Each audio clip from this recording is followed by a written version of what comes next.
नमस्कार प्रेक्षकांनो, मालिकेच्या आजच्या भागामध्ये आपल्याला पाहायला मिळतं की आता तेजस्विनी आणि मनस्विनी दोघींनी एकसारख्या साड्या नेसलेल्या आहेत. इकडे मनस्विनीने तेजस्वी सारखा मेकअप केलाय, साडी तशीच, केस तसेच आणि चालणं बोलणं पूर्ण तेजस्विनी सारखं केलंय आणि सखीच्या पुढे दोघीही येऊन उभ्या आहेत. आता सखीला कन्फ्युजन झालंय की माझी खरी आई कोण आहे. या दोघीही सांगत असतात. जेव्हा तेजस्विनी सांगायला सुरुवात करते, सखी आठवते का त्या दिवशी आपण दोघीही जत्रेतल्या गोष्टींवरनं बोलत होतो आणि तुला आठवतंय का, असं म्हणत ती सांगत असते. उलट राघवला कधी असं झालंच नव्हतं, ॲलर्जी झालेलीच नव्हती राघवला. आपण ते सगळं केलेलं नाटक होतं. जेव्हा हे बोलेल त्याच्या पुढचं मनस्विनी बोलत असते. आता सखीला कळतच नाहीये की हे सगळं काय होऊन बसलंय, या सगळ्या गोष्टी काय चाललेत, या सगळ्याचा काय अर्थ आहे, हा प्रश्नच तिला पडलेला असतो. आणि जेव्हा हे सगळं चालू झालेलं असतं तेव्हा मात्र सखी आता कन्फ्यूज झालेली असते. सगळेजण तिथं असतात, सगळ्यांनाच कळत नसतं की काय उत्तर द्यायचंय, कारण ह्या दोघी त्यांना एकसारख्याच दिसत असतात. आणि आता करायचं काय हा मोठा प्रश्न उभा राहिलेला असतो. आणि तेव्हा मात्र इकडे आता सखी म्हणत असते की बास. सखीला कळतच नाहीये की कोण खरी आई आहे कोण खोटी आहे, या गोष्टींचा विचार सखी करत असते. सखीला मात्र प्रश्न पडलेला असतो की काय आहे हे सगळं, यातून मी कसा मार्ग काढणार आहे.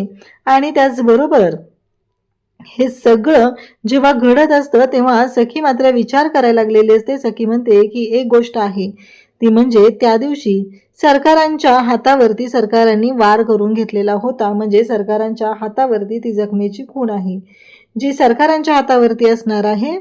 आणि त्याचबरोबर हे सगळं समोर येणार आहे की कोण खरीच तेजस्विनी आहे, असं सखी म्हणत असते. आणि सखी जेव्हा आता सरकारांच्या हातावरती ती खून पाहिला जाते, पण सखीला ती खून काही दिसतच नाहीये सरकारांच्या हातावरती. आता सखी म्हणायला लागते की कसं शक्य आहे हे, कारण सरकारांनी तर त्या दिवशी हे सगळं केलेलं होतं. त्यांनी त्यांच्या हातावरती चाकूने वार करून घेतलेला होता. मग ही खून कुठे गेली, हा प्रश्न सखीच्या पुढे उभा राहिलेला आहे. आणि सखी मात्र म्हणत असते की नाही, काहीतरी गोंधळ झालेला आहे आणि तो सखीच्या लक्षातच येत नसतो. इकडे सगळ्या गोष्टी म्हणजे जे सखी आणि सरकार यांच्यामध्ये बोलणं होत होतं ते सगळं बोलणं आता इकडे चालू झालेलं असतं. सखी आणि तेजस्विनीचं बोलणं सखी आणि सरकार यांच्यामध्ये चालू आहे. तेजस्विनी मात्र वारंवार सांगत आहे की मीच तुझी खरी आई आहे, मीच तुझी खरी आई आहे. पण इकडं सरकार सुद्धा त्याच पद्धतीने बोलत असते. सखी म्हणते आता काय करू, गौतम काका तिथं असतो. गौतम काका म्हणत असतो की काय करणार आहे आता ह्या सगळ्याचं, कारण या सगळ्यातून मार्ग काढणं खूप सोपं नाहीये. कारण या सगळ्या गोष्टी वाटतात तेवढ्या सोप्या नाहीयेत. या सगळ्यातून कसा मार्ग काढायचा हा प्रश्न पडलेला असतो. आणि त्याचबरोबर इकडे आता जेव्हा सगळेजण पाहत असतात, सगळ्यांना कळलेलं असतं की काहीतरी असा गोंधळ होतोय ज्यामुळे ह्या सगळ्या गोष्टी घडत आहेत आणि त्या गोष्टी आपल्याला समोर आणाव्याच लागणार आहेत. इकडे आता वारंवार सांगत आहे ती म्हणजे तेजस्विनी, आणि सरकार सुद्धा रडायचं नाटक करत आहे. तेव्हा सखीने जवळजवळ निर्णय जाहीर करत आणलेला असतो. खरी तेजस्विनी कोण आहे हे सखीच्या समोर आलेलं असतं. पण आता मात्र आता कन्फ्युजन झालेलं असतं. दोघीही एकसारख्याच आलेल्या असतात, एकाच रूपात आलेल्या असतात. तेव्हा मात्र आता सखीच्या पुढे प्रश्न उभा राहिलेला असतो की करायचं काय, या सगळ्याचा मार्ग कसा काढायचा हा प्रश्न सखीच्या पुढे असतो. सखीला मात्र कळत नसतं की काय आता ह्याच्यावर मार्ग काढू आणि कसा मार्ग काढू. आता मात्र सखी त्या दोघींकडेही पाहत असते आणि सरकार मात्र सखीशी ज्या पद्धतीने बोलत असतात त्यावरून सखी कन्फ्यूज झालेली असते. गौतम काका सुद्धा तेच म्हणत असतो. परशू त्याचबरोबर मीनाक्षी सगळेजण पाहत असतात. सखी मात्र म्हणत असते की आता करू काय, आता करू काय, यातून कसा मार्ग काढू. आणि ज्यावेळेस ह्या सगळ्या गोष्टी आता सखीच्या समोर येऊ लागलेल्या असतात, सखीला त्या प्रश्नाचं उत्तरच मिळत नाहीये. या सगळ्यातून मार्ग कसा काढायचा आणि या सगळ्यातून कसं पुढं जायचं हा एकच प्रश्न उभा राहिलेला असतो. आणि त्याचबरोबर या सगळ्या गोष्टीतून मार्ग काढतच पुढं जायचं आहे एवढं सखीला वाटत असतं. पण आता कुठलाच उपाय तिथं कामी येत नसतो. सखी प्रयत्न करत असते, आपली खरी आई कोण आहे हे शोधण्याचा ती प्रयत्न करत असते. पण घडत मात्र वेगळंच असतं, कारण दोघींमध्ये भरपूर साम्य असतं. एकच अशी गोष्ट आहे ती म्हणजे डोळे. त्या डोळ्यांवरून स्पष्ट होत असतं की खरी तेजस्विनी कोण आहे ते.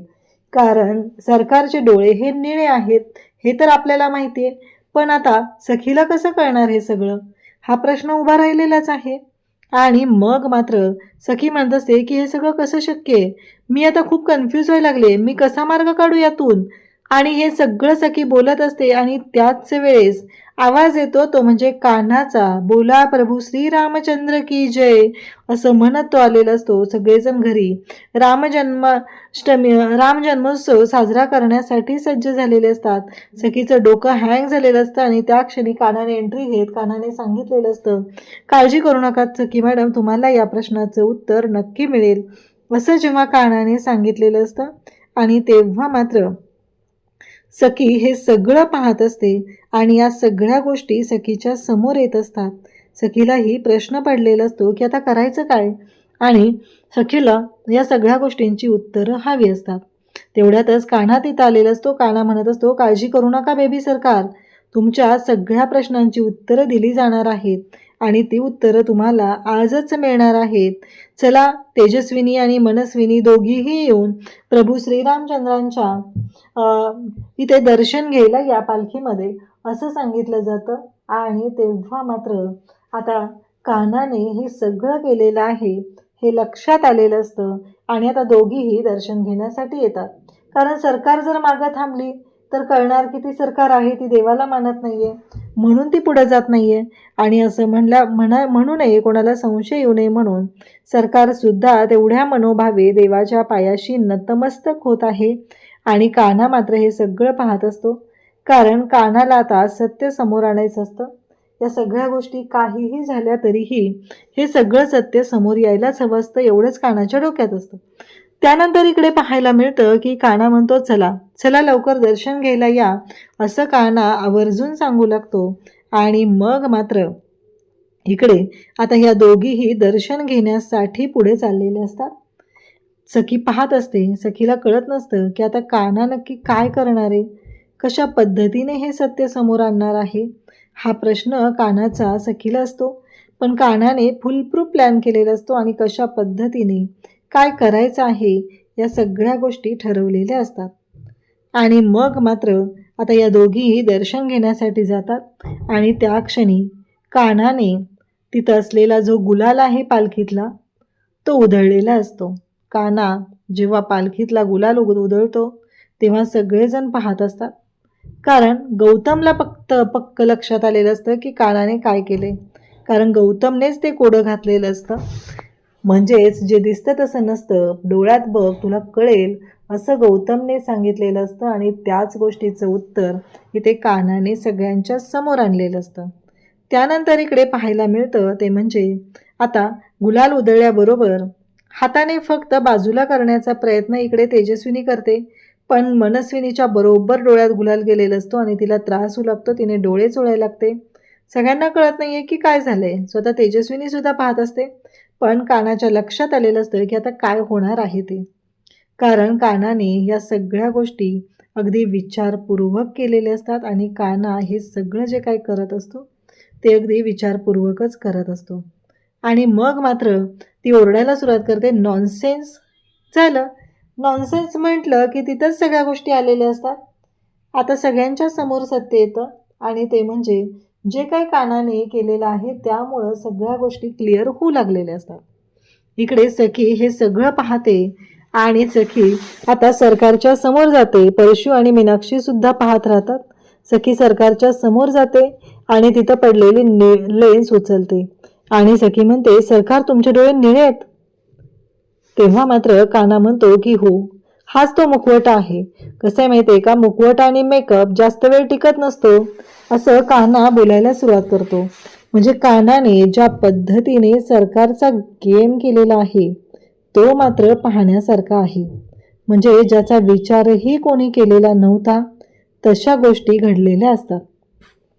इकडे मात्र आता कान्हा प्रभू श्रीरामचंद्रांच्या समोर नमस्कार करत आहे आणि आता पुढची तयारी सुरू होणार असते. बिचाऱ्या कुल्फीला तर काहीच कळत नसतं काय चाललंय घरामध्ये, हे सगळं काय घडतंय, कारण त्या लेन्स मात्र तिला आठवत असतात. तिने लेन्सची डब्बी घेतलेली असते आणि त्या लेन्सच्या डब्बीतूनच तिने कलरचा वापर केलेला असतो. हे मात्र कुल्फीला चांगलंच आठवत असतं. आणि तेव्हा मात्र सखी म्हणते की सरकार, खरंच आत्ता मला कळलेलं आहे तुम्ही माझ्या मावशी आहात ना, पण आजपर्यंत आई म्हणूनच मी तुमच्याकडे पाहिलेलं आहे. तुमच्या दोघींमध्ये एवढं साम्य होतं. तुम्ही ज्या गोष्टी सांगितलेल्या होत्या, राम कोण निघालं, रावण कोण निघालं, तर ती सगळी स्टोरी तुमची स्वतःची होती. आणि ती स्टोरी तुम्ही माझ्या आईवरती सांगितली. माझी आई वाईट आहे हे मला दाखवून देण्याचा प्रयत्न केला, पण नाही, हे कधीच होणार नाही. तेव्हा सरकारच्या जवळ काना जातो आणि म्हणतो, सखी मॅडम तुम्हाला जखम बघायची होती ना. कसं आहे माहिती आहे का, मेकअप जो असतो ना तो जास्त वेळ टिकत नसतो, आणि मग तो मात्र इकडे सरकारच्या हातावरची जखम सखीला दाखवू लागतो. आता मात्र तेजस्विनी समोर येते आणि तेजस्विनी म्हणते की बाद झालं, आतापर्यंत खूप सहन केलेलं आहे तुझं, यापुढं नाही, यापुढे एकही गोष्ट तुझी सहन केली जाणार नाही. ही चपराक दिलेली आहे ती म्हणजेच माझ्या कुटुंबाला माझ्यापासून दूर ठेवलं. पुन्हा खांदीची कानाखाली वाजवली जाते. तिला सांगितलं जातं, ही चपराक दिली जाते ती म्हणजे 12 वर्ष माझ्या मुलीला माझ्यापासून दूर ठेवलेलं आहे. मग पुढची चपराक लगावली जाते. तेव्हा सांगितलं जातं, ही चपराक आहे ती म्हणजे माझ्या नवऱ्याला माझ्यापासून तोडलं, माझ्या नवऱ्याला माझ्यापासून संपवलेलं आहे, माझ्या नवऱ्याचा तो खून केलेला आहे. काना आत्ताच्या आत्ता पोलिसांना फोन कर आणि पोलिसांना बोलव, असं इकडे कानाला सांगितलं जातं. आणि इकडे तेजस्विनी म्हणत असते, बरोबर आहे, वेळ ही येत असते, वेळ ही जात असते, पण आज तुला कळेल की काय वेळ तुझ्यावर आलेली आहे. तू आमचं अख्खं कुटुंब उद्ध्वस्त केलेलं आहे आणि आत्ताही तू ज्या पद्धतीने वागत आहे त्याच्यासाठीही ही चपराक दिलेली आहे. इतके दिवस मला असं वाटत होतं काहीही झालं तरीही की तू सुधरशील, पण नाही. आता मला पक्की खात्री पटलेली आहे की तू सुधरू शकत नाही. तेव्हा मात्र इकडे ती कानाला सांगते की काना पोलिसांना फोन कर आणि पोलिसांना बोलव. सखी म्हणते की नाही आई थांब, कारण या बाईला पोलिसांच्या ताब्यात देऊन काहीच उपयोग होणार नाही. उलट हिला त्याची शिक्षा ते भोग भोगायला लावायचे आहेत जे तिने आपल्या सगळ्यांना इतकी वर्ष भोगायला लावलेले आहेत. खान खान कानाखाली लगावलेले असतात सरकारच्या, आणि सरकारची मात्र वाट लागत चाललेली असते. सरकारला कळत नाही आहे की काय करायचं आणि काय नाही करायचं. आणि इकडे सखी मात्र या दोघींकडेही पाहत असते आणि त्याचवेळी सरकार रागातच तेजस्विनीकडे पाहते. सखीने सांगितलेलं असतं की या बाईला तिच्या कर्माची शिक्षा मिळाली पाहिजे आणि ती शिक्षा मी देणार आहे, असं म्हणत सखीने निर्णय घेतलेला असतो. आता सगळेजण तिथं असतात.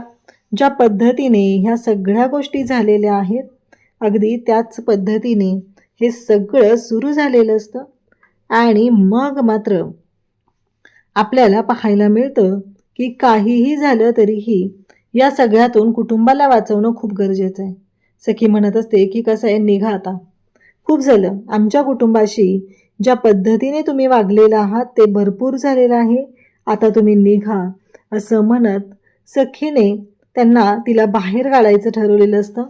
ती मात्र रागाने पाहत असते. नक्कीच पलटवार करण्यासाठी मनस्विनी ही पुन्हा कामत हाऊसमध्ये येणार याबद्दल काही शंकाच नाही, पण तिचा पलटवार जो असणार आहे तो खूपच याच्यापेक्षाही डेंजर असणार आहे, हे मात्र तेवढंच खरं आहे.